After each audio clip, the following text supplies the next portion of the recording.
Kepolisian Resort Aceh Jaya kembali berhasil melakukan pengungkapan kasus tindak kriminal pencurian yang terjadi di Kabupaten Aceh Jaya. Dalam pengembangan kasus ini, personil Reskrim Polres setempat berhasil menangkap 7 tersangka dengan 2 kasus berbeda tindak kriminal pencurian yang terjadi selama ini. Sebanyak 7 tersangka tindak kriminal berhasil ditangkap oleh pihak Satreskrim Polres Aceh Jaya. Para tersangka ini berhasil ditangkap setelah adanya laporan dari masyarakat terkait berbagai kasus tindak kriminal yang terjadi selama ini. Tersangka yang ditangkap tersebut berasal dari kasus yang berbeda, yakni kasus pencurian kabel optik PLN dan kasus pencurian hewan ternak serta berbagai tindak kriminal lainnya seperti pencurian mesin genset, kotak amal, dan mesin diesel Dongfeng.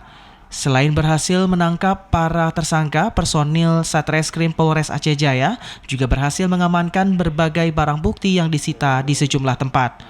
Kapolres Aceh Jaya AKBP Andi Sumarta menyampaikan untuk kasus pencurian kabel PLN dilakukan oleh 2 tersangka, yakni MW warga Kecamatan Loknga dan MK warga Kecamatan Pekanbadak Aceh Besar. Sementara untuk kasus pencurian ternak, mesin genset dan kotak amal kesemuanya merupakan warga Aceh Jaya, yakni MW, MI, MD, AZ, dan AZ. Para tersangka ini ditangkap setelah dilakukan pengembangan baik dari para tersangka maupun pihak korban terkait kasus tersebut. Ini ada 2 kasus yang menjadi atensi kami yang sangat membuat keresahan di tengah-tengah masyarakat. Yang pertama itu kasus pencurian kabel PLN.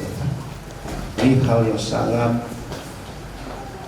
penting, hal yang sangat berbahaya dan mengganggu aktivitas masyarakat. Dan pelakunya ini bukan merupakan warga Aceh Jaya, warga kabupaten sebelah Aceh Besar. Ya kan, untuk kasus pencurian kabel PLN ini tersangkanya ada 2, MW dan MK. Untuk mempertanggungjawabkan perbuatannya, para tersangka disangkakan dengan pasal 363 ayat 2 junto ayat 1 dengan ancaman pidana maksimal 5 tahun penjara. Dari Aceh Jaya, Musliadi, TVRI Aceh melaporkan.